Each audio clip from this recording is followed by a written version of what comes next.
Distinguished guests, ladies and gentlemen, welcome to Moravian College. We are pleased to commence the inauguration ceremony of Moravian College's 16th president, Bryon Grigsby, class of 1990. The academic procession will enter the hall shortly. In keeping with the dignity of this ceremony, please find your seat and silence your cell phones. Unseated audience members will be held at the doors until the processional is completed. When the procession enters the hall, please stand. And now, the Moravian College Wind Ensemble and conductors Matthew Truscott, class of 14, and Ronald Bogart, class of 17.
Please be seated.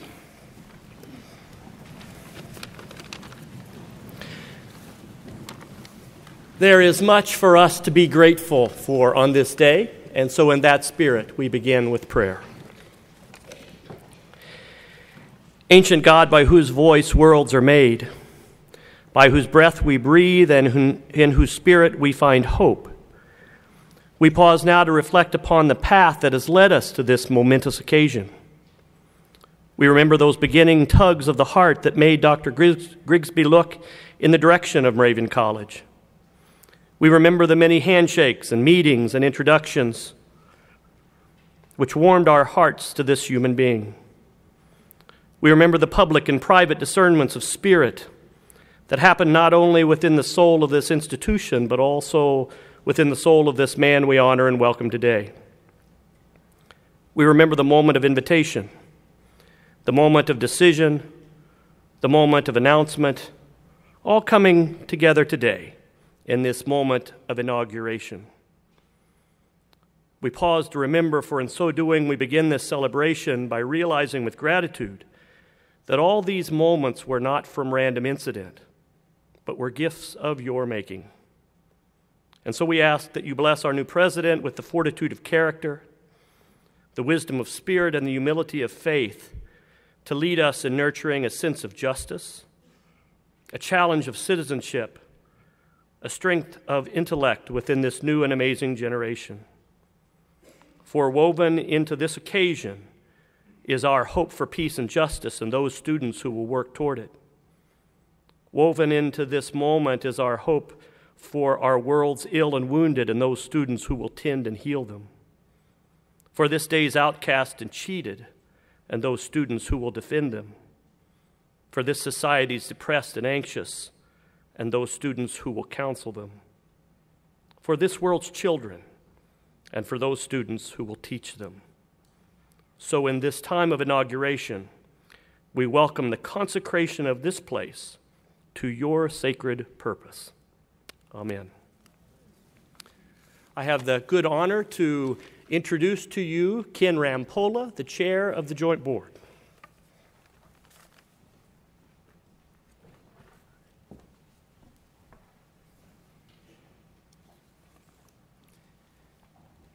As the chair of Moravian College Joint Board of Trustees, it is my honor to convene the installation ceremony for our 16th president, Dr. Bryon L. Grigsby. What a wonderful day it is today. Is there any doubt that Moravians are truly connected to the Lord? Thank you. I am also very proud to say that Dr. Grigsby is one of our own, a graduate of the class of 1990, and in the true words of our iconic coach, Rocco Calvo, it certainly is a great day to be a Hound. I offer greetings to President Grigsby, his partner, Leah Grembeth, his children, Eliza, Hal, Pippa, and family members, trustees, alumni, faculty, staff, students, and our honored guests.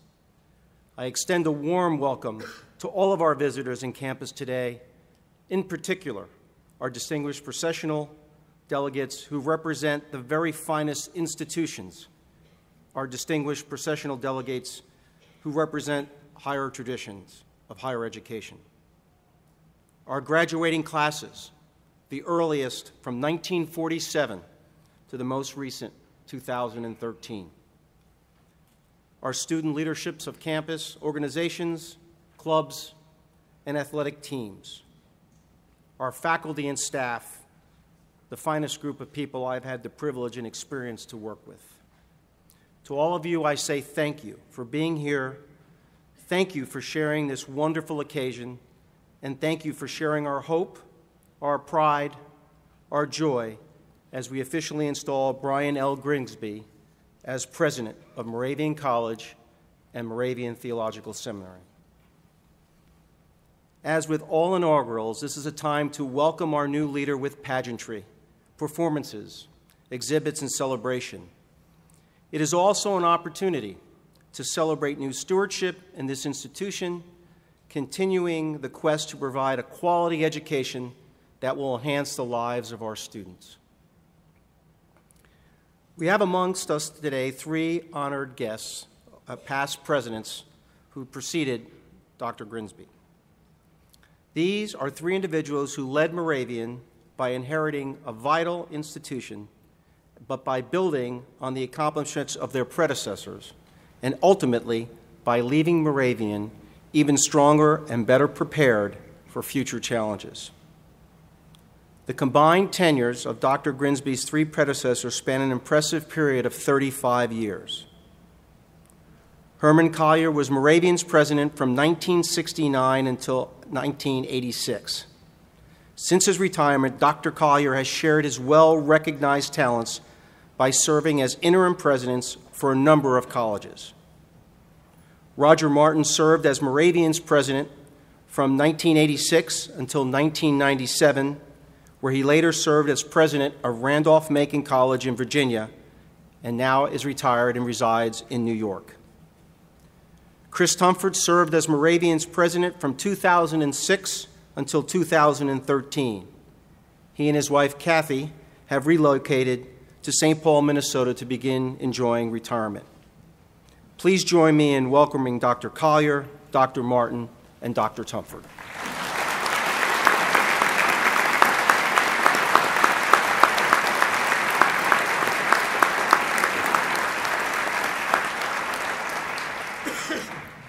Although a college president is elected by the Board of Trustees, the real work of searching for and evaluating candidates typically falls upon a presidential search committee. When the time came to search for a new president, Moravian's joint trustees decided to create a broad-based search committee with representatives from the primary constituencies of the college and Theological Seminary. In August of 2012, Lynn Chenoweth, our former chair and joint board, appointed a presidential search committee of 22 members. Oh, so Moravian. The sheer size of that group may sound daunting and might strike fear into the organizationally minded. However, we're united in purpose and in camaraderie, and which was defined early in the committee's goals. This group labored efficiently from September through December of 2012 to find and recruit the best possible man or woman to lead Moravian. In mid-December, the Joint Board of Moravian College elected Dr. Grigsby. The following 22 individuals served on the Presidential Search Committee. The college trustees were represented by myself, Hank Barnett, Greg Christensen, Lynn Chenoweth, Andy Hart, Perry Miller, Bob Shanin, Paul Sittenfeld, and Susan Studds. The seminary trustees were represented by Dave Bennett, who was our chair, David Guthrie, and Wilma Lewis. The college faculty was represented by Cecilia Fox and Joseph Schosch, and the seminary faculty was represented by Craig Atwood. Mika Leonard and Kyle Goodbrid served on the behalf of the college students, and Jewel Davis represented the seminary students. The administration was also represented by John Conrad, Julie Del Giorno, Deb Evans, and Gordy Weil. I would ask that the members of the search committee stand so we can recognize them and express our gratitude.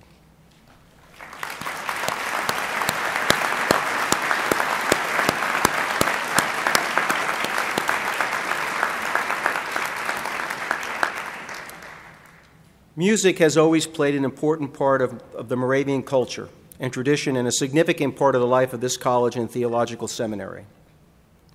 For the prelude and the processional, we have enjoyed the music provided by the Moravian College Wind Ensemble, conducted by our student conductors, Matthew Truscott and Ronald Bogart. The recessional pieces will be conducted by students Christy Nappy and Alicia Roeder. The Moravian College Choir, conducted by Paula Ring Zirkel, will perform Love is the Key. Additionally, during the program, you will be asked in the joining and singing of Proud Moravian, composed by Larry Lipkis, professor of music here at Moravian. Finally, Following our inaugural address, we will ask you to join us in singing the college alma mater, Old MC. Representatives of Moravian's various constituencies are here to welcome Dr. Grigsby. Individuals offering greetings and groups they represent are listed in the program. These greeters will approach the podium in the sequence outlined in the podium. Thank you.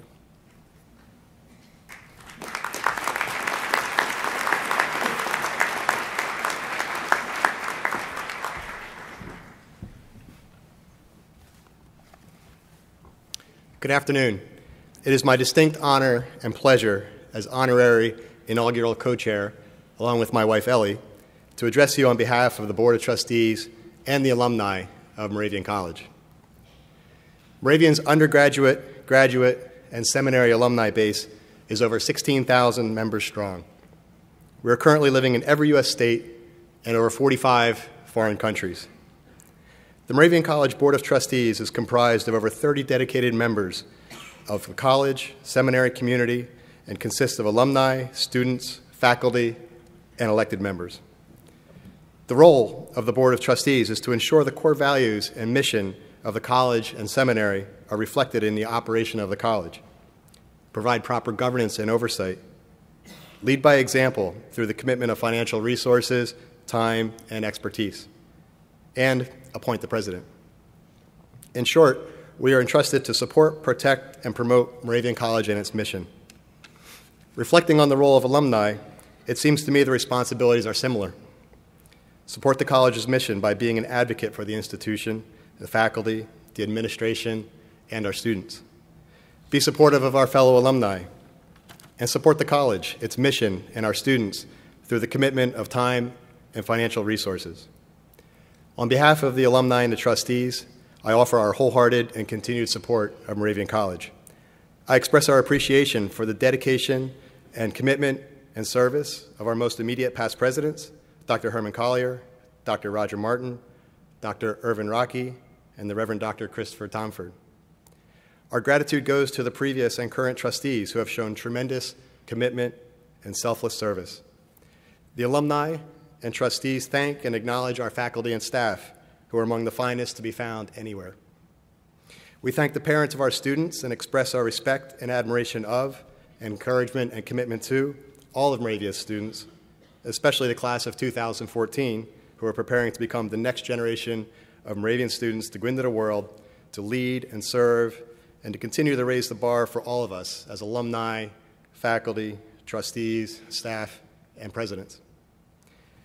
When Bryon and I first met in September of 1986 as we were moving into the third floor of the Bernhardt Dormitory as freshman Greyhounds, I don't think we would have predicted this day. In hindsight, however, maybe we should have. As it happened for many of us, Moravian was about to play a most important and special part in the development of who we were to become. What better start to a future and a career that would bring Bryon back to lead our alma mater could be imagined. Bryon, on behalf of the alumni and trustees, we offer you the warmest welcome back to Moravian. We all have tremendous pride that one of our own is poised to lead us into the future. I offer our sincere congratulations, support, and encouragement as you take on this most important leadership position and guide our beloved alma mater to greater heights in pursuit of its noble mission. Thank you.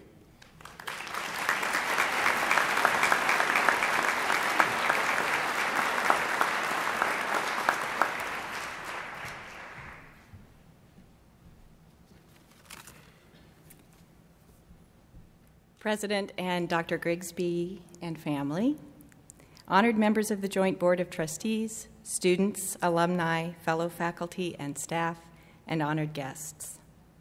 On behalf of the college faculty, I welcome you to Moravian College. Along with my faculty colleagues, I extend a particular welcome to you, President Grigsby, as you are inaugurated as the college's 16th president. I've noticed a curious thing about the Moravian College faculty. With a few notable exceptions, we are not a fashion-conscious lot. On a day-to-day basis, I would say that most of us opt for what might be called the unassuming, practically to the point of invisibility academic look. Some might even call us fashion-challenged. And yet, on occasions like this festive one today, we love our academic regalia. Our caps and gowns, our colorful hoods, the billowing sleeves of our robes. Before every academic procession, we admire one another's satin and velvet hoods, and we check each other's backs to make sure everything is properly positioned. Every year before commencement, it's like Project Runway over there at the Arc. And I'm not talking about the graduating seniors. Why this seeming contradiction? Our love of this academic finery is about all that it represents. The roots of our academic regalia go back to the Middle Ages and to the earliest universities. Our attire on these occasions represents the fundamental value that all of us as faculty members share with you, President Grigsby, and with our oldest academic forebears, a deep and lasting love of learning. In honor of this occasion, Assistant Dean Jim Skolnick has shared with me our beloved Jan Amos Comenius's description of what he called Pan Sophia, or the wisdom that is the ultimate goal of learning. The ability in Comenius's words to, quote, embrace all true, certain, and scientific knowledge of things of every kind, for the purpose of kindling in men's and women's minds one full light whose rays are undivided.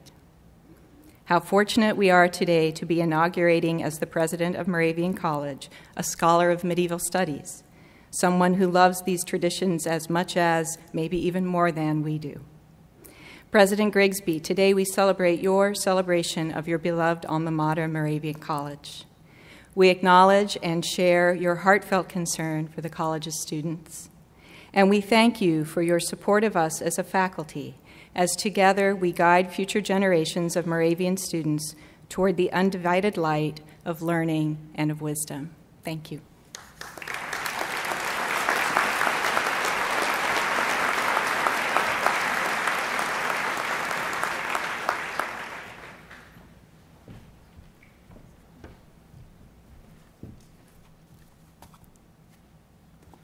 Good afternoon, everybody. My name is Tim Simonich, and I am the student president of Moravian College. It's my honor to represent my peers today and to have the ability to welcome in Moravian College's 16th president, Dr. Bryon Grigsby. I have to admit that preparing for today was a struggle for me. As a transfer student, it was a struggle. But over the last 9 months, Moravian College has become much more than Moravian College to me. It's become home. And it's become home because of the people, the experiences, but I can't emphasize because of the people enough. Everybody in this auditorium tonight. When we were first elected in November, we'd get together every Sunday night, me and the students, and we'd talk about how we're going to give of ourselves to change this community. We started with 5 people in that group, and that group is now filling my apartment. And President Grigsby joined us one of the Sundays. But it doesn't just stop with my peers. It goes everywhere in the college. The hour-long conversations that I have with Terry from the custodial staff, or from Gary in food services, who tells me, hey, I care about the customer, and I know he does. Or from Bobby from campus safety, when I was joining Greek life and I lost my keys that one of the weeks. She helped me to stay positive, and I found my keys, and I made it through. It's amazing because a 3-minute walk on campus can take me hours because of the friendships and connections that I've made. I get lost in these conversations with Dean Lloyd, Ann Collison, my own advisor, Katie Danson, with Carol Reese, Dean Saul, Mr. Sova, Mr. Hughes, Mr. Hatt. The list goes on and on and on and on, and that's probably why I'm late to class a lot of times. And when I'm in those classes, I could tell that my professors care about me, and they set me on fire. My Spanish professor, just this semester,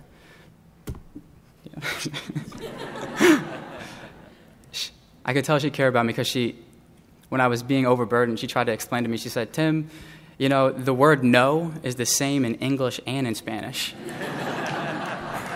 And I have to learn how to say it first so I don't get overburdened. Also, I had a conversation with Dr. Baxter over winter break, and she was telling me that she believes that she can touch the 2 student teachers she's teaching this year.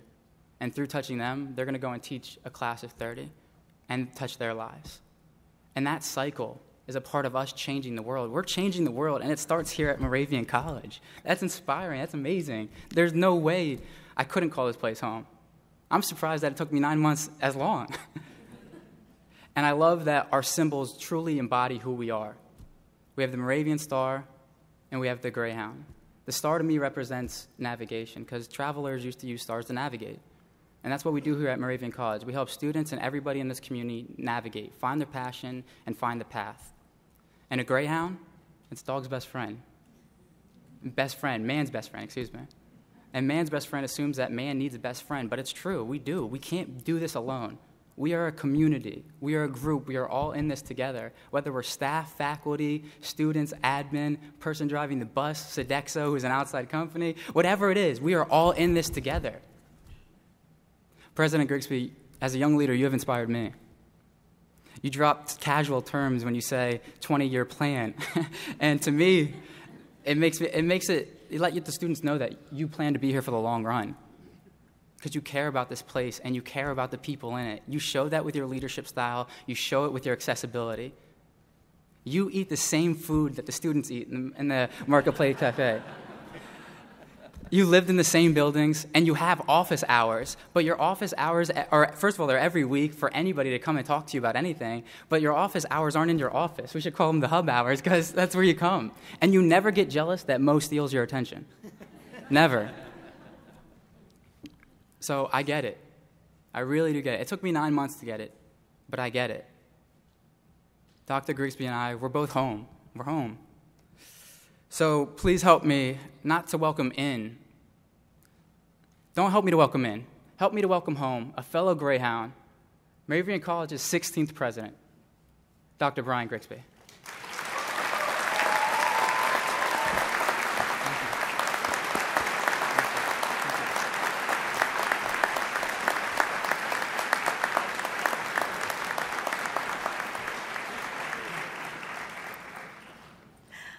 On behalf of the seminary faculty, I bring greetings to you, President Grigsby, and welcome you with great joy as a Moravian returning to Moravian to take on the new challenge of serving as our 16th president.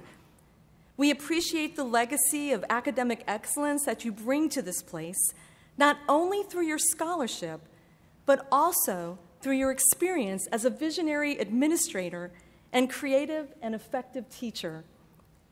Further, as the only accredited Moravian seminary in the United States, we celebrate your commitment to the history and values of the Moravian tradition as you call on us to draw on the heritage of our ancestors like the innovative Moravian Bishop John Amos Comenius, who opened up the world of learning to women and to others to whom education was often denied, and in the process, utilize new technology like picture books, critical thinking, and other things to make learning come alive.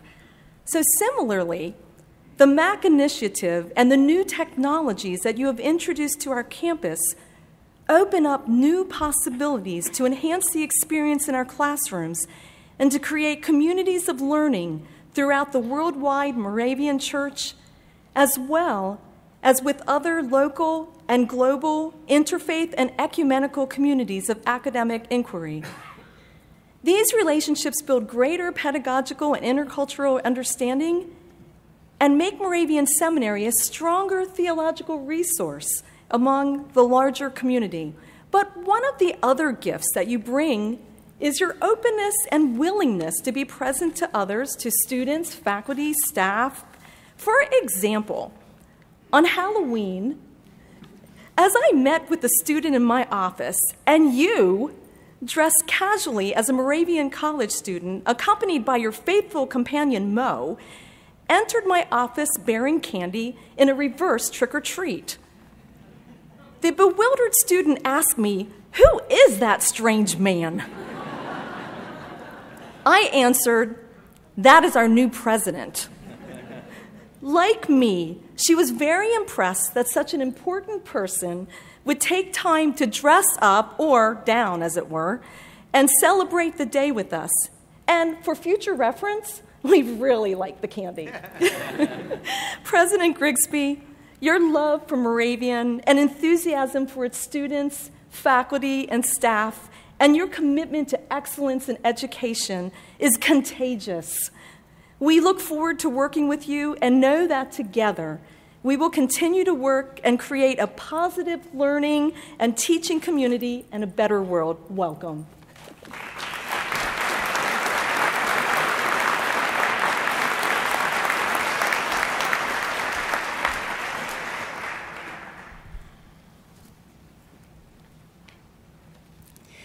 President Grigsby's humility is what enables him to succeed.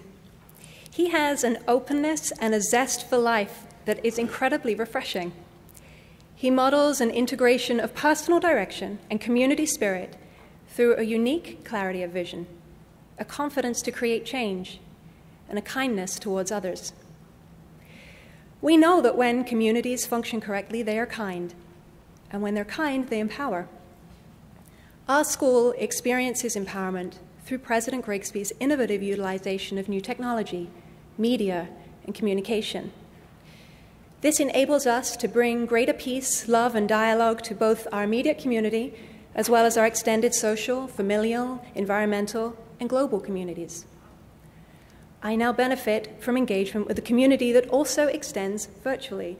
This means that whether I am in a seminary classroom or a ministry placement at my Buddhist temple in Manhattan, I remain connected with my school and able to continually engage real-time with my peers and faculty's unique experiences of community, faith, and life. President Grigsby's clarity of vision is evident in his enabling of a new wave of learning, one that encourages each of us to be confident in our educational advancements and cognizant that the changes we're making are because our academic content is solid. It's because our faculty know what they're doing, and it's because our community is uniquely grounded in its values, its history, and its beliefs. Moravian Seminary is a place in which I've been given the confidence to bring with me the wisdoms learned from my Buddhist tradition, where my faculty aren't threatened by such teachings, but rather seek to empower and engage me and my peers to harness the uniqueness of our faith so that it may be of benefit to all. Such open-heartedness can only come from a school and a community that is sincerely grounded, because it's only when we're confident in ourselves, our history, and our tradition that we can be authentically open to others. In this way, rather than fear, we experience curiosity. Rather than other, we experience community. And rather than know, we experience how. Clarity, confidence, and kindness. These are the qualities that we seek out in others, that we wish for in ourselves, and that we have the incredible good fortune to experience in President Grigsby. Welcome.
President Grigsby and family, former Presidents Collier, Martin, and Tomford, honored guests, members of the Board of Trustees, members of the faculty, administration, alumni, students, ladies and gentlemen. I bring greetings and good wishes on behalf of the City of Bethlehem to the inauguration of Dr. Bryon Grigsby as the 16th President of Moravian College and Moravian Theological Seminary. Moravian traces its roots to the revolutionary educational principles of John Amos Comenius, who had a worldly view that, quote, education was not for the children of the rich or the powerful only, but of all alike, boys and girls, both noble and ignoble, rich and poor, in all cities and towns, villages and hamlets should be sent to school, end of quote. This philosophy has been evident for decades. Moravian College has always been an institution that ensured hardworking students from middle-class families in Bethlehem can receive a world-class education from a world-class institution, and the city benefits from it. Moravian College and Moravian Theological Seminary's contribution to Bethlehem are strong and significant. The history and growth of Moravian College is intertwined in the history and growth of our great city. As we have changed, so has Moravian. As we have thrived, so has Moravian. And we look forward to the bright and exciting future facing Bethlehem, so does Moravian. I am confident that the cherished relationship that we have will only get stronger and continue to grow under the stewardship of President Grigsby. Bethlehem is a historic city, and this is a historic time. In the last decade, we have seen monumental growth, a level of change and transformation that is unprecedented in our city's history. We've been fortunate in this city to be the home of Moravian College, an institution that has helped us not only survive the transition of Bethlehem without Bethlehem Steel, but also to thrive as we move ahead into the future. Transitions like these need the assistance and cooperation of all of our institutions, and I look forward to engaging Moravian College, its president, faculty, staff, and students in helping us shape a better Bethlehem. Colleges and universities are wonderful economic and community development engines. Students, parents, faculty, and staff all contribute to the health and vitality of our neighborhoods and our city. Moravian's legacy is our legacy. Moravian's past is our past, and we want to be sure that Moravian's future is our future as well. It will require the kind of leadership and commitment that I know the new president is capable of, and it will require nothing less than a partnership that extends beyond the usual, quote, town and gown principles, end of quote. The City of Bethlehem wants to assist your new president in defining the future of Moravian College, and we want to ensure that his tenure as leader of this remarkable institution is marked with many successes. Together, our partnership can reshape Bethlehem and elevate the city and this institution to new heights. Thank you, and best of luck to President Grigsby, and I look forward to working with you for many years.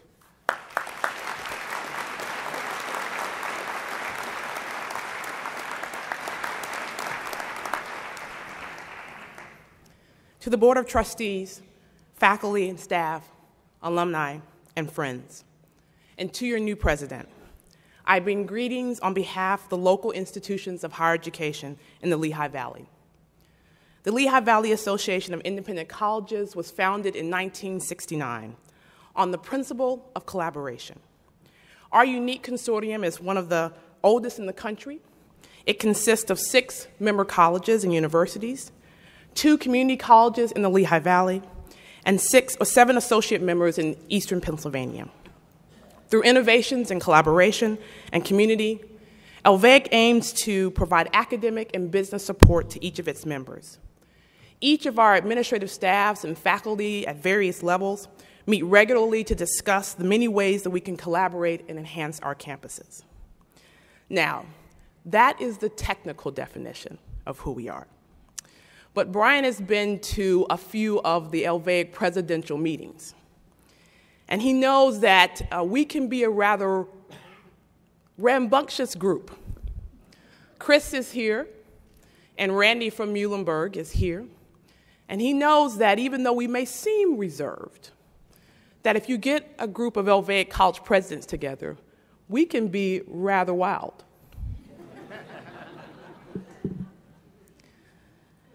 Bryon knows that at our core, we are colleagues. We are friends. We know that your path as president of Moravian, that there may be a few challenges. We are those supportive shoulders upon which you can lean because we truly understand. And when there are victories, and I assure you that there will be many, we will be your balcony people, those people in the stands who applaud the loudest. On behalf of all the member institutions of the Lehigh Valley Association of Independent Colleges, we wish you and Moravian College much success.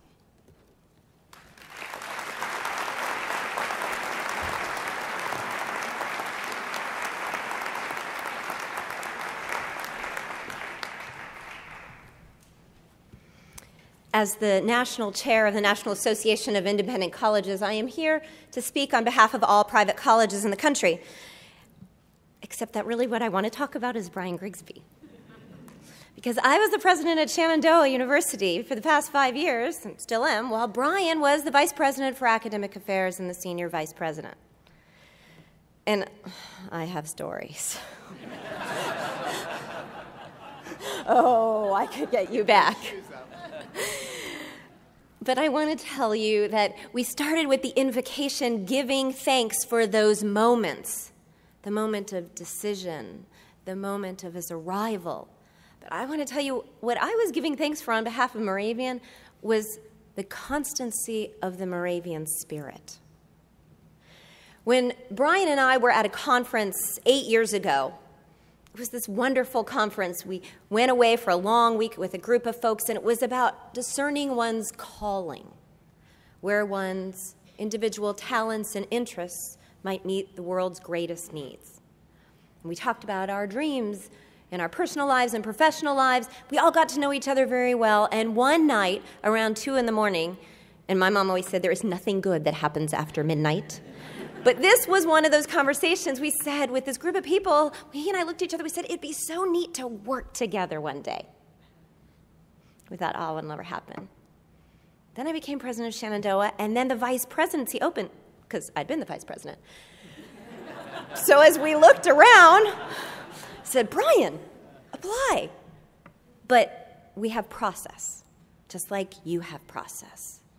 This is really the faculty's decision with the students. And he flew through as the #1 choice. And I got to tell you, it was 5 incredible years of working together. But in that very first year that we worked together, I sat down. I'm a new president, kind of figuring my way around. You know what that's like. And I said to each of my vice presidents, talk to me about what your personal dreams are. I've heard your dreams for the institution. What are your personal dreams? And Bryon said, like to be president of Moravian College. I was like, okay, it's your first year as vice president here. Could we have 3 to 5 years, please, first? And he's like, oh, yeah. I said, well, so what I'm understanding is you would like to be a college president. He's like, no, I want to be the president of Moravian College and Seminary. Okay. And then I explained to him, I'm like, these are really competitive roles. The thing is that college presidents on average stay in their position 7 years. But some of them say 17 or 25 years. So I want you to think more broadly. I don't want you to be disappointed. Because the likelihood that the Moravian presidency will be open at the right time in your life is slim to none. And then on top of it all, they're really competitive searches. And he was like, but I'm a Moravian alum. I bleed Moravian. Okay. Well, I need you to bleed Shenandoah for the next couple years, and I hear you, but you probably won't be the only alum in the Moravian pool. I was like, okay. And he nodded, okay, I hear you. But every time we would have this conversation, he'd say, I'd really love to be back at Moravian someday. I'm loving it here, but I'd love to be back in Moravian. And I would say, okay, I hear you.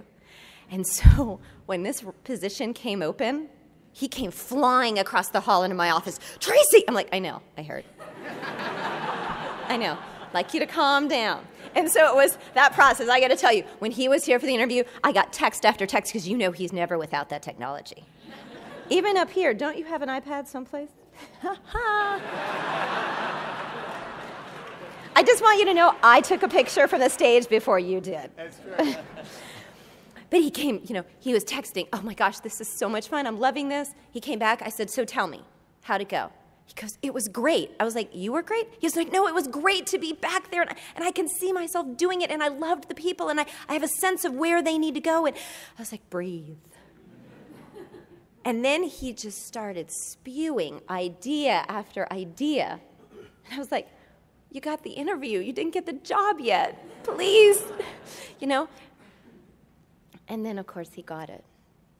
And I have rarely seen someone ever be so happy as he was when he got it. And it wasn't like he was thrilled to leave Shenandoah. He was going to the place, as Tim said, was home. He knew where he belonged. And that feels so good as a mom, doesn't it, to know when your kids have landed well? And it was beautiful to watch. And it takes both sides. I love that Bryon got what he wanted, but I really think this is a win for Moravian. And that's when it's that two-way street, that's just so beautiful. It's the thinking about community and this idea that Moravian builds community. Your theme for today makes so much sense given who Bryon is. He came in to Shenandoah and Winchester, Virginia, thinking, how can he be part of this community? And well, first thing he did was start golfing, of course. So, that built some community over there, the country club. And then he was like, how can I do good in this community where my heart is? And he worked really hard on behalf of the United Way and headed up its capital campaign and rocked that. And then he became part of Rotary. And, of course, Bryon never becomes part of something without then he became president. It's just how things go. Mr. Mayor, you don't need to watch out. I think he's got enough on his plate. But, he just kind of takes over and does those things. And he left us with things that are enduring. Some of those things, like our I Am Learning program, in which I have to tell you, some of us went kicking and screaming with this whole technology thing, except that he showed us that we can use technology to build community and to communicate better with each other, to deepen our commitments. Our first-year seminar program, in which he helped us think about can't talk about global citizenship and activism until students are just globally aware first. Let's get everybody's feet on the ground. And those programs, I think they will last forever after at Shenandoah. They are so deeply rooted in who we are. And that idea of kindness, that he is kind and compassionate. He has clarity about the vision. That is deeply part of who Bryon is. I think he will be an extraordinarily effective voice. And I have to tell you, and there are lots of closed-doored conversations that happen between a president and a vice president, and he never, ever forgot that he was first and foremost a faculty member. That is what is in his heart. He loves to teach. He talks about what the faculty perspective is, and we would come out as a joint voice, but we would go out and I'd say, well, what about this? And he'd say, there's got to be a way to do that. What about this? But don't forget the faculty, over and over again. And the students. He loves hanging out with the students. It's not some show. It's actually who he is. It's that little boy in him that never went away. And then I will close by saying, I think that we all know that a lot of times people can be great leaders in front of a crowd, and then they trip and fall, and you see who the real person is. But that's really who Bryon is. I have had the pleasure and the honor of watching him be a father and being a friend for these years. And those late night talks, those worst case moments, those in the moment of crisis, there's somebody's weak moment where he could have taken advantage of them and instead he finds a way to lift them up and empower them, is really beautiful. In the most stressful moments, we're going into a trustee meeting and one of his kids is sick. He knows where his priority is. And he's going to be with the kids and find a way to serve Moravian, but he's going to be with his kids, with Eliza and Hal and Pippa, who are incredible kids. And their father's done a great job with them. And he is going to be with you guys at every step of the way. And he's an amazing friend. And I'm telling you, he's that friend where he could say, I need help. I got to do this. I'm still stuck on the golf course with the trustee, and the conversation's going right. The kids need to be picked up from school. I'm like, I'm going, Bryon, I'm going. And then that night, I'd say my babysitter fell through, and he's like, I'm right there. He's never, ever too big or too important to take care of what's really in his heart. Family and friends and community. And you are his community. You are his home. These are challenging times in higher education. Higher education has become the scapegoat of this country. Our country needs higher education. We need to invest in it, not pull out. We need to encourage families to save for college, even while we are being very cost conscious. We need to say no to a scorecard that the president is creating that would rate us as if the federal government was going to become U.S. News and World Report. You can't rate quality on a 4-measure scorecard. You can't let places like Moravian shine when you narrow it down to just 4 measurements. And Bryon is the right person to represent Moravian, and he's getting much more involved broadly across higher education as well. He will be an important voice at and for Moravian, but also across this country for higher education. So Bryon, on behalf of everyone at Shenandoah University and your colleagues across the country in higher education, I wanted to let you know that we are watching you and Moravian and cheering you both on. Thank you.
Academically, I'm falling apart.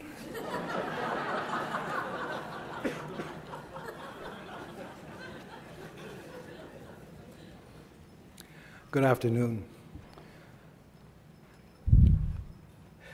A few weeks ago, when Bryon asked me to give some remarks at his presentation, I thought I had taught him better. And the more I thought about it, the more I realized I had to do it, because it would bring to an end a self-fulfilling prophecy. Back in 1990, after Bryon graduated, and he graduated well, he came up to me and he said, "Doc, someday I'm going to be president of Moravian College." I swear he told me that. And this brings to a conclusion, finally, only 24 years, it brings some closure, and here he is.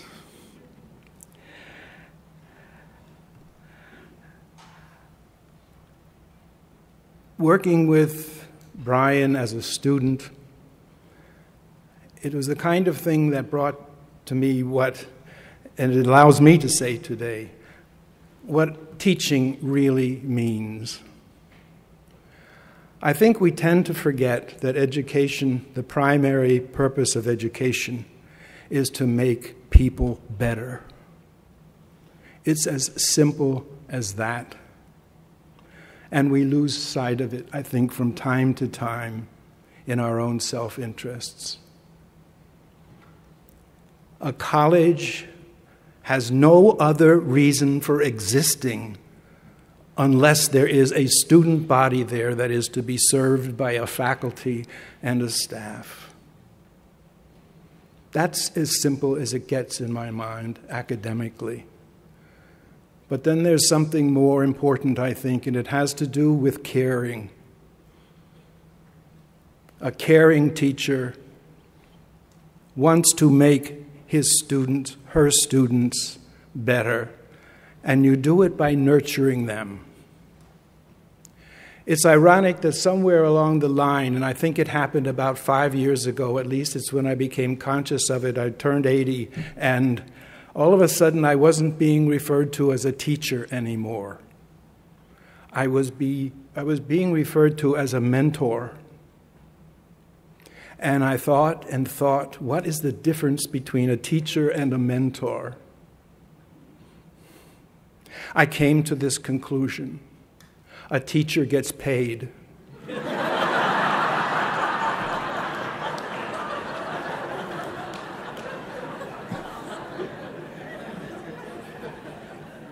On the other hand, when you get to be my age and a mentor, no matter what you say, they might not listen to you at all. And you know what? At my age, it doesn't matter. When we talk further about what he wanted me to say, and these are remarks, you have to keep in mind when you talk to a faculty member, our minds are connected to talking for either 50 minutes or 70 minutes. And they said, you have 5.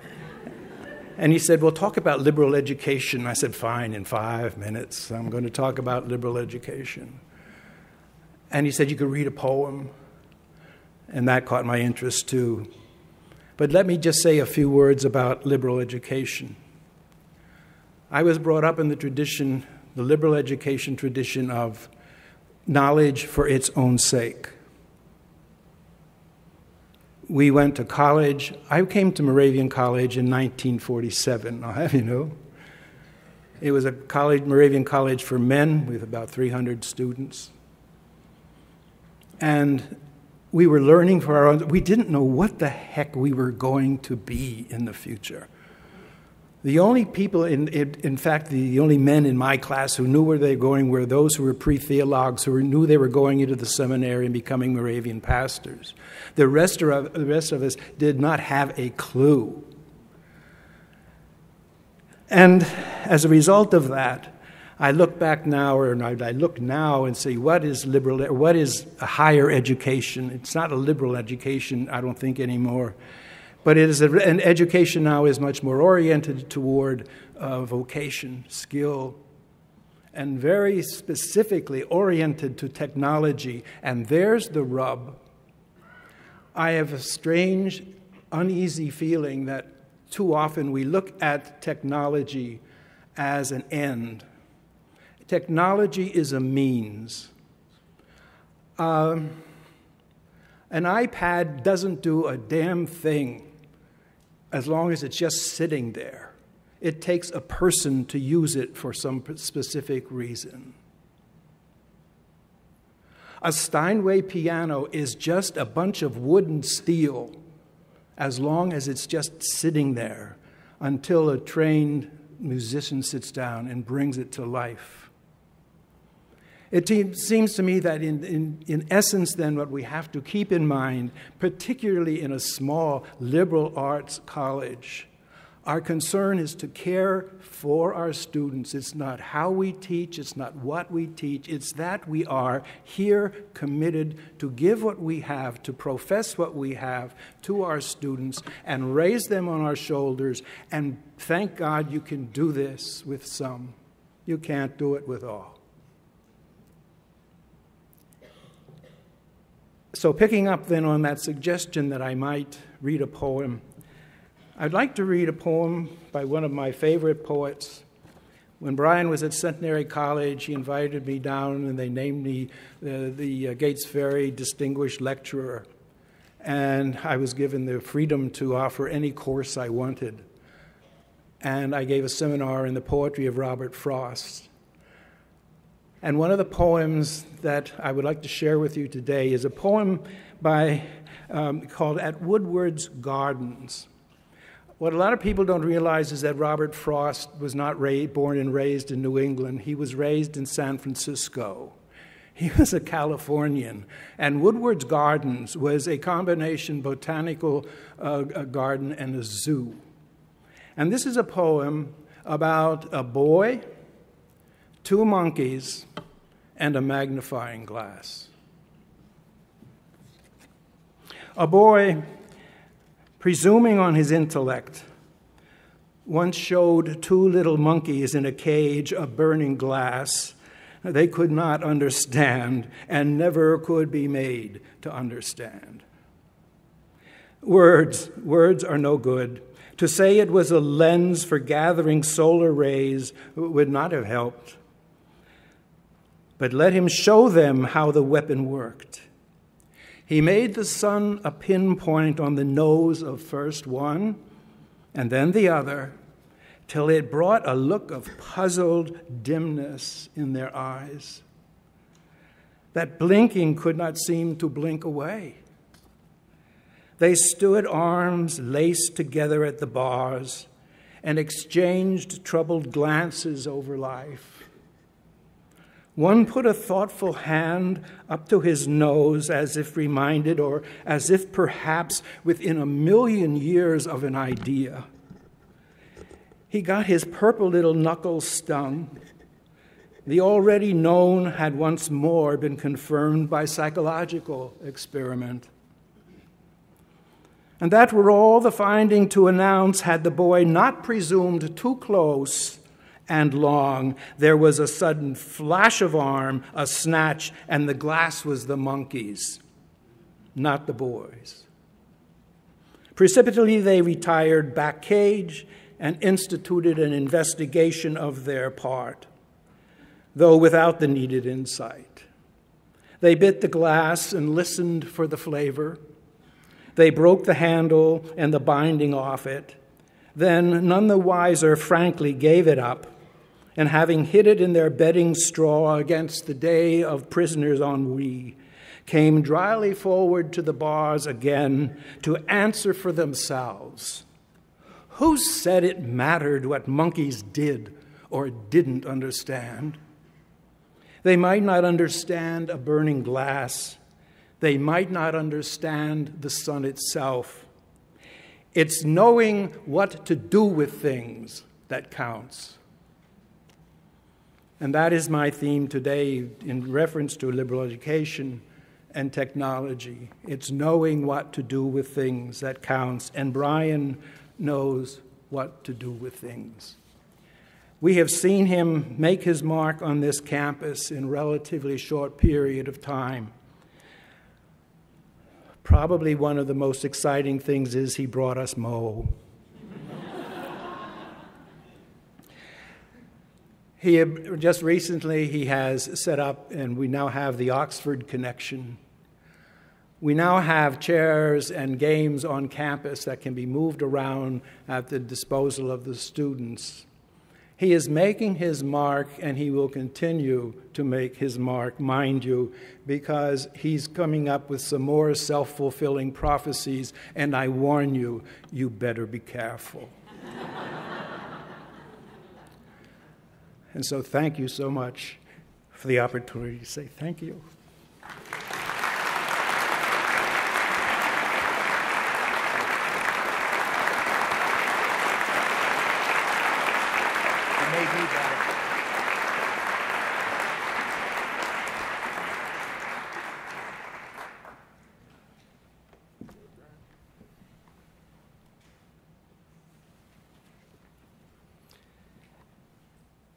As you heard from many examples, Dr. Grigsby is an exceptional leader, a skilled administrator, an academic, and a teacher.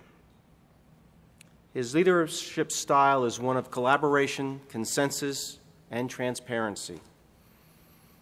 He is passionate about his alma mater's mission, and I believe he will prove the leadership skills, global vision, technological expertise, and entrepreneurial spirit to guide Moravian to even more distinguished positions in our national market.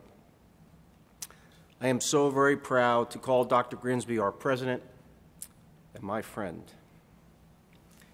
He holds a PhD in English literature from Loyola University, an MA in English literature from Wake Forest University, and most importantly, a BA in English from Moravian College. Our new president is only the second Moravian alumnus to hold this office in a long list of presidents, but probably the first to be an athlete and a Greyhound devotee. Dr. Grigsby has spent nearly 20 years in higher education. Several years after graduating from Moravian College, he taught reading, composition, and research papers at Olive Harley College in Chicago. For 5 years, he was a writing specialist, followed by an instructor of English at Eastern Connecticut State University. In 2003, his career path led him to Seminary College, where for 5 years he advanced through various positions from Dean of Graduate and Professional Programs to Vice President for Strategic Implementation and Professional Programs, and finally to Provost and Chief Operating Officer. That's a lot of titles. He ended his tenure as Senior Vice President and Vice President of Academic Affairs and Professor of English at Shenandoah University.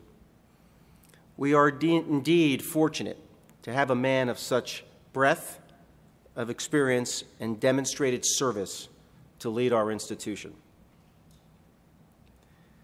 The individuals who founded and developed Moravian over the years and who made the greatest positive impact on this institution and our constituencies have been the men and women of vision, dedication, integrity, and purpose. All of these individuals have welcomed challenges and confronted them with creativity, determination, and energy. I submit that our new president's accomplishments, abilities, and talents justify our prediction that he will be an outstanding addition to that select group of rare individuals.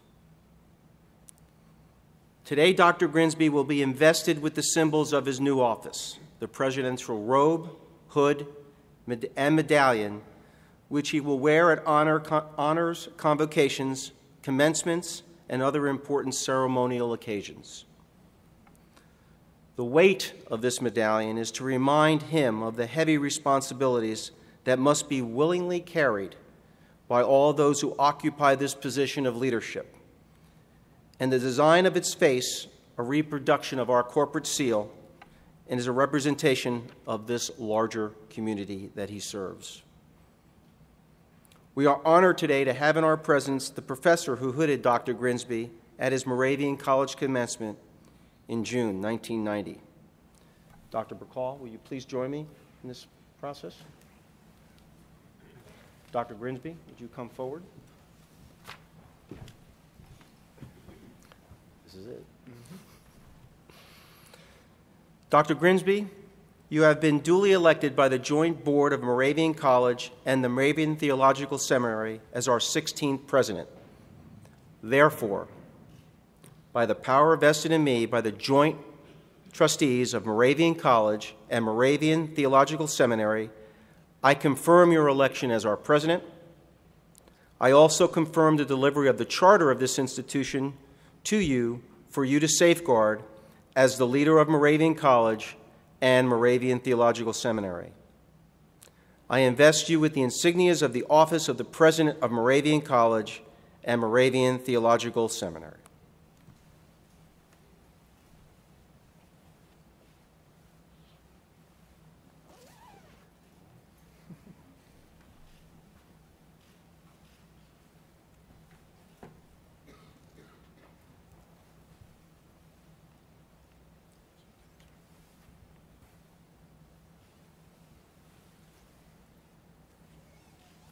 See if this fits.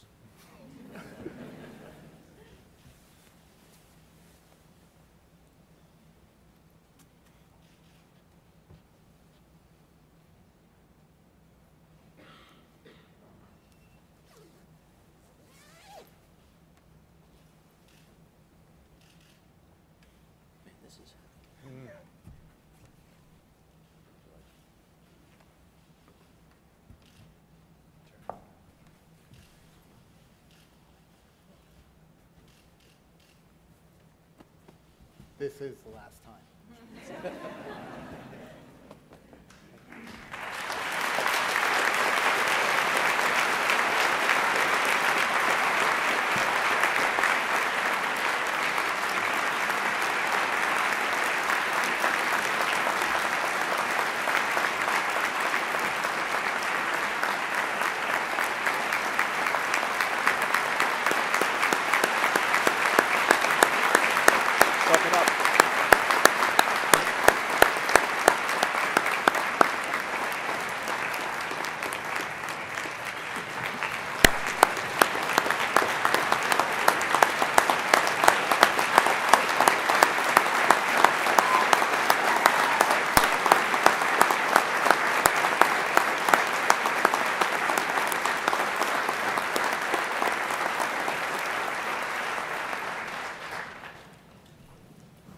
Dr. Grigsby, on behalf of the trustees of this institution, I assure you of our confidence in you, and I pledge you our support as you move forward in your new office. Ladies and gentlemen, may I present to you the 16th president of Moravian College and Moravian Theological Seminary, Dr. Bryon L. Grigsby, class of 1990.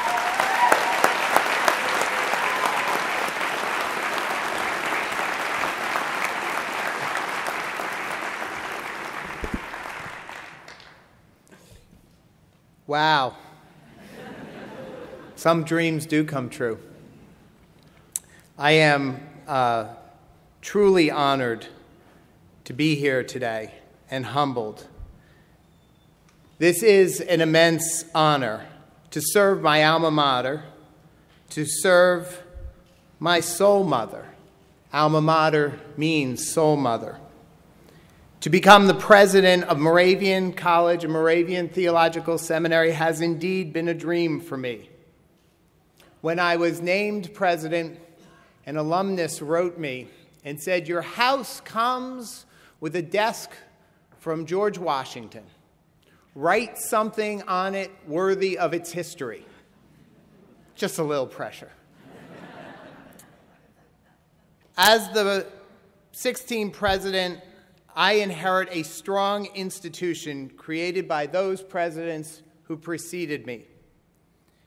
I thank the past presidents who join us here today for their leadership and dedication, and I would like to remember Irv Rocky, who because of minor surgery was unable to join us for this event. May we please keep them in our thoughts and prayers. And I have to say that last night they set me up for this speech so well. I would also like to thank the Board of Trustees and our excellent board chair, Ken Rampolla, for all your vision, all your exceptional leadership, and your unwavering belief in Moravian. Ken and I often wonder who bleeds blue and gray more, but we'll let that go for right now. Through the hard work of these past presidents and board members, Moravian is financially strong, academically strong, and truly poised for greatness.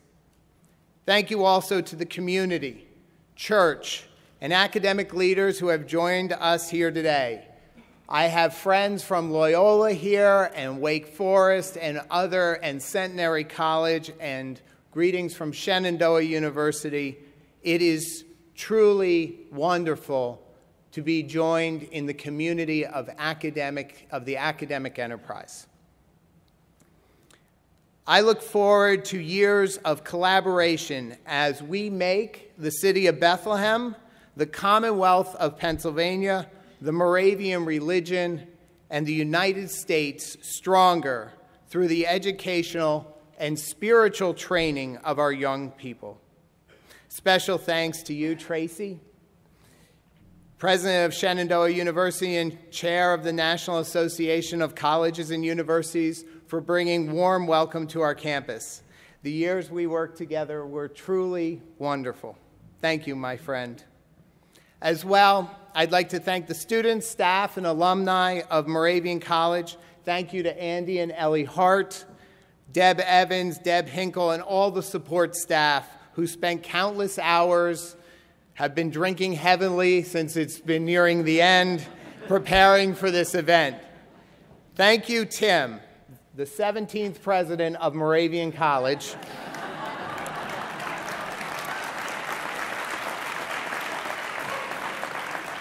for an outstanding speech. Oh, yes, you are. I am proud of all you students that came out and grateful that you came to this event and fully participated this morning. We refer to ourselves as hounds, and greyhounds are a unique breed because they are the universal blood donor for all dogs. Just as a greyhound can give life to any other dog, you all give life to this institution, to Moravian. Finally, and thanks, I did not arrive at this day without the help and assistance of countless individuals, family, and friends. Some of them have left this temporal life, but many are here today. I do have to give a shout out to the class of 1990. In the audience are my college roommate, Dan Leonard, who reminded me that I started recruiting about 26 years ago for Moravian College because he went to Oneonta University, kept visiting me, and I said, why don't you just transfer? And he did.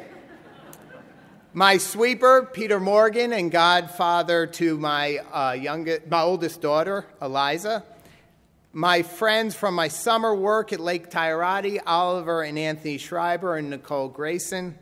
Many of my role models are here. My high school basketball coach, Ron Montalto, who led two Moravian College coaches, John Byrne and John Makovic, who's all the way in the back, into Monroe Woodbury High School to meet a scrawny 6'4" goalkeeper in the fall of 1985. If you don't like the way I run the place, blame them. Thank you for changing my life. Thank you also to another role model, Bob Burkaw, who, along with other faculty members, transformed me from a jock to a scholar and made me better. And he put me on the road for the career path that I enjoy today. I want to thank the current faculty who, like those that mentored me, devote themselves every single day to helping our students become better, to become the people they strive to be. You do make a difference in each and every one of our lives. Finally, to my family, to my maternal grandparents, particularly my grandfather, Henry Dykeman, who was my #1 role model and taught me the meaning of true faith and devotion. I am honoring him by starting a scholarship in his name to support those in the seminary who are called to lives of service and devotion. I want to thank my dad for supporting me through all my sports, my Uncle David and Jane for all the encouragement and support you give to me. Thank you to my mom, who has always been my biggest cheerleader and fan. Thank you to my children, Eliza, Hal, and Pippa. Thank you for sharing your dad with Moravian College. Thank you for supporting me in my life dreams and enduring countless meetings and chicken dinners and now inaugurations, but there will only be one, that you would rather not be at, but at least you get to go to Disney World because of this one, right?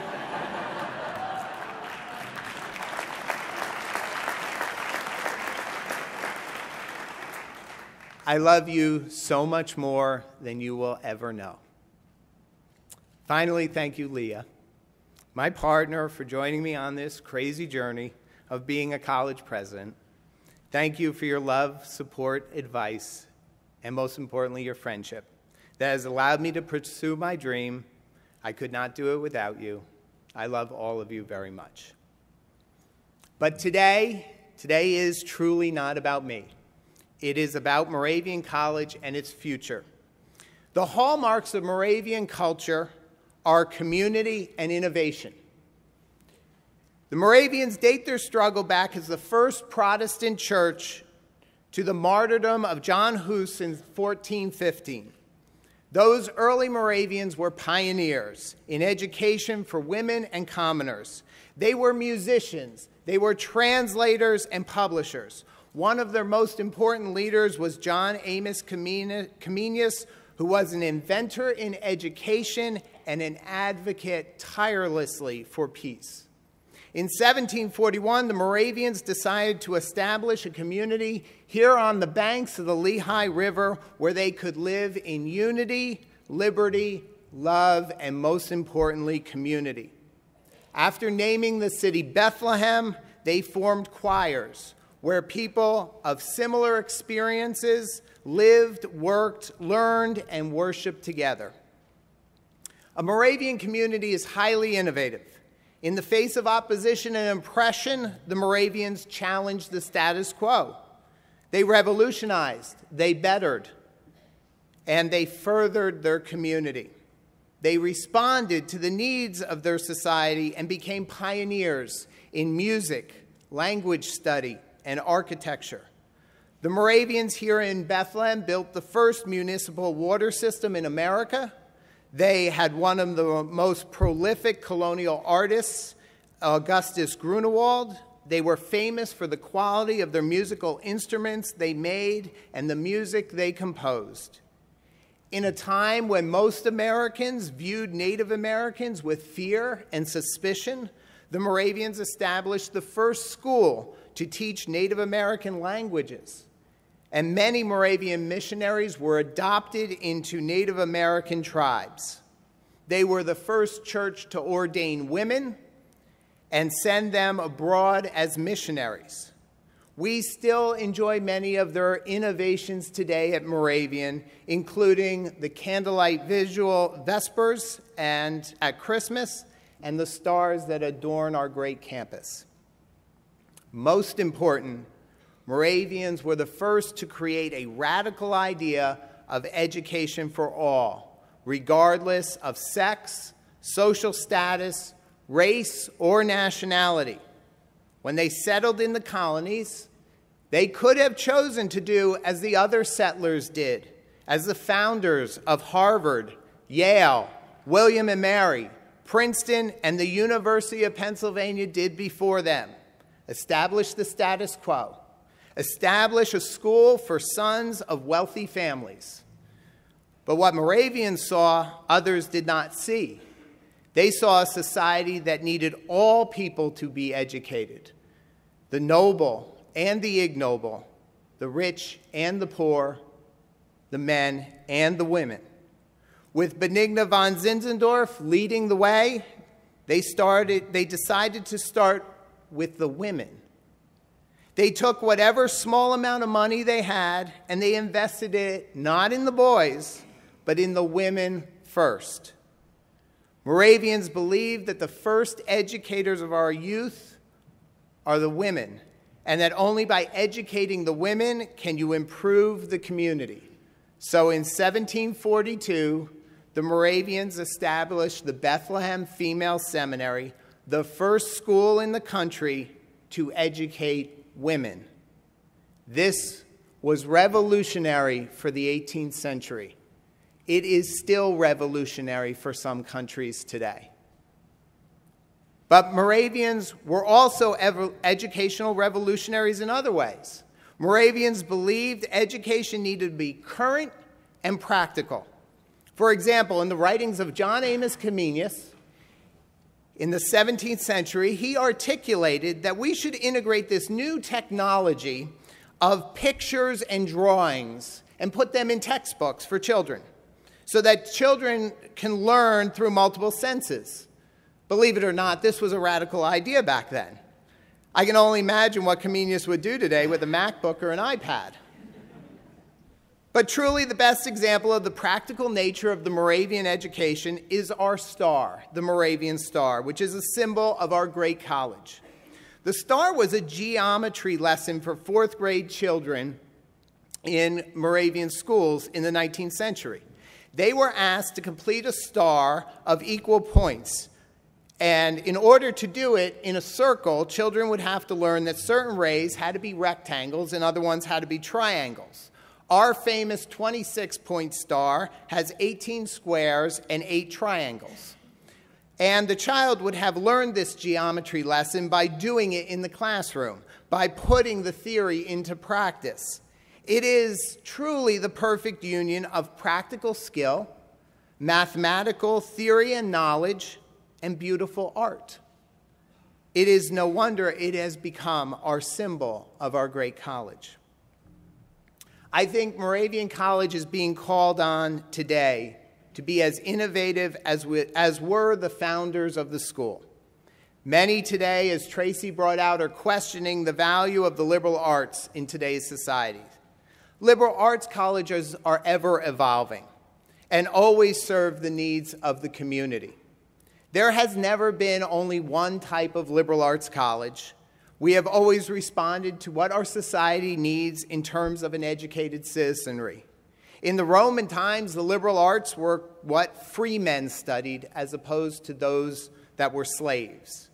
They studied the liberal arts to essentially become the bureaucrats of the Roman state. They learned the skills to run their society. In the Middle Ages, as the church developed the first colleges and universities, the liberal arts education was called the trivium and the quadrivium, and it was designed to enable you to hear God. When Zinzendorf brought the Moravians to Bethlehem, the Moravians at that time combined these two long-standing ideals, the ideal of education that leads to a satisfying life and the ideal of education serving humanity. Comenius and Zinzendorf are the two pillars of the Moravian approach to education, and I think that within their philosophies, we have the essence of what our society is asking liberal art colleges to do in the 21st century. Comenius believed in a practical role for education, one that trains students for a career, and Zinzendorf believed that by learning history, language, and culture, by working on difficult moral and ethical problems, an educated person would lead a much more satisfying life. I believe that our society is once again calling us to bring about a new liberal arts college that balances the theoretical with the practical, that helps the student learn by doing, and that prepares students both for satisfying lives and worthwhile careers.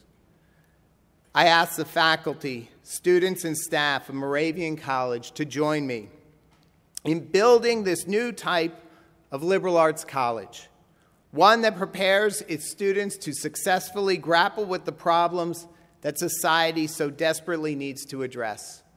Just as the Moravians responded in 1742 by focusing on women first for their educational mission, it is time once again for us to innovate and become a leader in a new form of liberal education. This liberal education will embrace the liberal arts and professional studies. It will embrace technology and community service, and it will do global citizenship. The unification of the liberal arts and practical skills is in our DNA. It is there from Comenius and from Zinzendorf. It develops both knowledge and passion. From the theory of geometry to the practicality of the Moravian star, transforming theory into practice and learning by doing is at the heart of Moravian College. As the American Association of Colleges and Universities states, liberal education develops problem-solving, critical thinking, communication, teamwork, and leadership skills, all skills that are in high demand in the workforce today. I think we as liberal arts faculty can learn something from our professional program colleagues, from our fellow faculty over in the nursing, education, business, and in our seminary. In all these programs, through clinicals, student teaching, and internships, students put theory into practice. They learn by doing. I believe we should expand and strengthen our internship programs, and I even believe we should start some co-op programs so that students who want to see how well their practical skills work in the real world can do so. For those students who believe that their next step out of college is into the world of work or governmental service, these programs would be invaluable for them. They could get to see if the career is right for them and if they have all the necessary skills they need before they leave Moravian. But we also need to support another side. We need to put more investment in our excellent undergraduate research program. For those students who believe that their next step is graduate school or the first professional degree of medicine, law, health science, or our seminary, there is no greater preparation than working with a faculty member on a research project. We need to increase the number of students who have access to this program and figure out ways to make it more scalable. We also need to embrace students in the professional programs who want to do research because they are thinking now about graduate school. In this area, the liberal arts faculty can return the favor they gave to the professional faculty in building excellence in all undergraduate research programs. Moravians have always been producers. Their tools were books, pens, brushes, and clavichords. Now that list of tools, we should add computers. It is not enough for Moravian to be consumers of technology, to simply browse the internet or connect through social media. As Dr. Burkaw says, it really doesn't do anything until you use it. Students need to become producers. It is our challenge as educators to produce the creators of technology for the new world. To be responsible educators, we need to make sure all students graduate with the technology skills they will see in their careers, and that they are consummate and creative producers of new work. This means we will have students working on simulations, gaming, building models, and doing assignments with the expert, the faculty, right by their elbow. It also means producing new types of textbooks through the iPad and new means of assignments and delivery methods through blended courses. I believe we should also look at the ways we can embrace the Moravian history of the Lebenslauf, or personal memoir. The memoir was written near a person's death to reflect on the meaning of their life and their legacy. I think we should update this memoir writing into digital storytelling and look at the ways we can provide students a very valuable reflective tool as a means for their entry into college and their exit from college. As we think about the students' exit from college, we should be realistic that they will need to be comfortable with online coursework. We know that online education seems to be most useful for adults who have already attained a bachelor's degree. College graduates today will have to re-enter a higher education again and again for further development of their skills through master's degrees and certificates. Since their alma mater has already taught them how to learn, much of this continuing education, I think, can and will be done online. As educators, we should teach them how to learn online before we send them out on their own. More importantly, I think Moravian, as their alma mater, as their soul mother, should take on the responsibility to have their next degree or certificate ready for them when they need it and in whatever delivery model they need. This would truly be the soul mother taking care of her intellectual children. And our seminary has already taken the lead in the development of online and blended coursework. Students also need to understand the importance of community, the importance of taking care of one another, and the importance of giving back. This morning, the hounds around the grounds came together as a community and spent time delivering over 400 different pieces of outdoor furniture. We got cafe tables and chairs. We got outdoor ping pong tables, and no, you're not allowed to use them for beer pong. We have hammocks, and we have slack lines that will help to create spaces that build community and foster learning. The Adirondack chairs were donations from the class of 2012 and 2013, matched by our Board of Trustees. We need to continue to look for more areas where we can further our sense of community and build on our legacy of philanthropy. Just as the original Moravians served their community both locally and globally, we must care deeply about our local communities and global communities. We need to continue to be leaders of our community and give back to our community as we can. We need to support our faculty who are committed to service learning, volunteerism, and service leadership. Over the past year, I have asked all administrators to volunteer time to local nonprofits so that we can give back to the community that gives us so much. I asked the faculty to further their commitment by examining ways that service learning can be further integrated into your courses, for service learning is truly learning by doing. I asked the staff to look at ways they are giving back to the local communities. And I want to thank our Greek organizations, our sports teams, and our clubs for all the community service that they do, and ask each one, can you do more?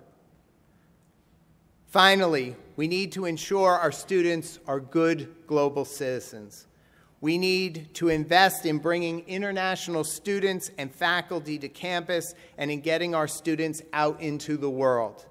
This year, for example, we started a relationship with Oxford University to have a visiting Oxford Don teach a class each and every fall. Moravians have a proud heritage of crossing cultural, racial, and linguistic barriers. From Greenland to South Africa, they established communities on the premise of love and respect rather than coercion and exploitation. We need to revive that history and tradition by being a place of global knowledge, experience, and understanding. I would like us to commit to helping each one of our students achieve at least one international experience while they are with us. This experience could be a mission trip, as our nursing students do, or it could be a 10-day international trip as part of a class on a specific subject. It could be a semester abroad or volunteer work through the Moravian ministries. It could be a summer abroad or working with the Peace Corps. We need to help our students experience the world, and we can do this by making those first few tentative steps safe through faculty-led trips. After we show them how to be global citizens, after we help them learn by doing, after we build our community stronger, they will take off on their own.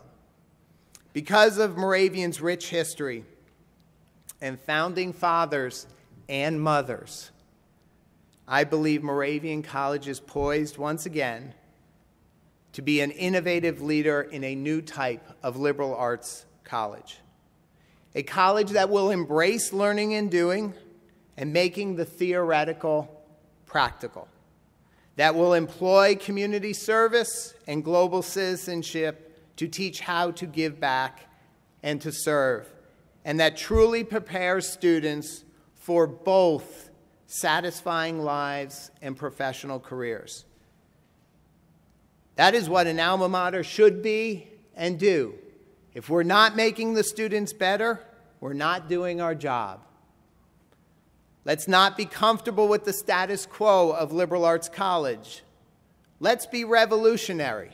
Let's make our own definition of the liberal arts college, just as our founders did. Our students deserve it. Our college can do it. Our nation needs it. Thank you.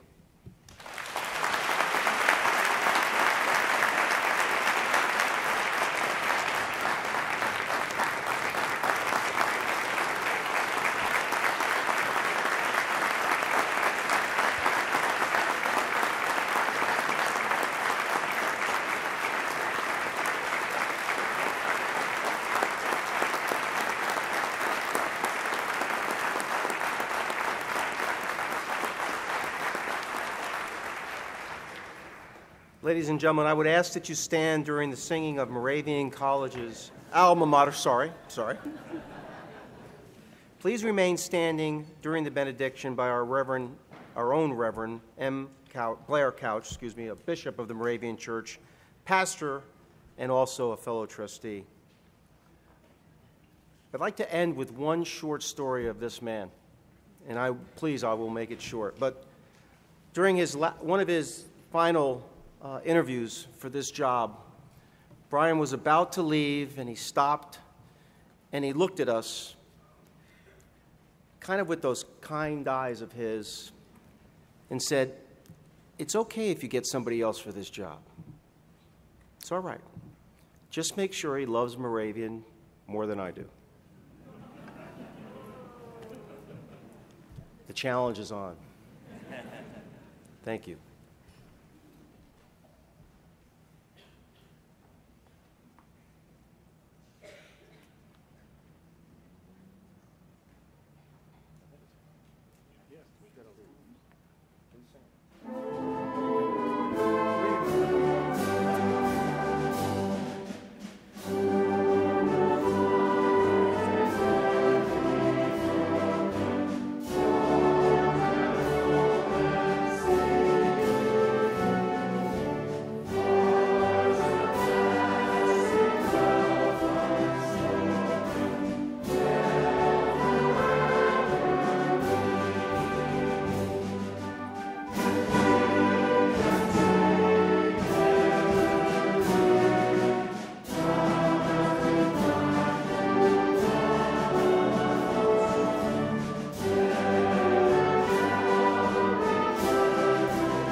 from a humble vision of a young woman in 1742 that all should be educated, to a far-reaching vision of our 16th president that all should have a Mac.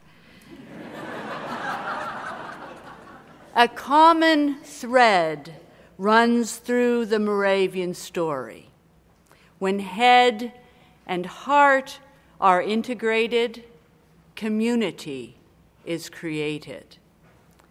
So now may the God of intellect and learning, who is also the God of love and serving, move within us and among us to create life-giving community on our Moravian campus and guide us into the future to be a blessing to all whose lives we touch. Amen.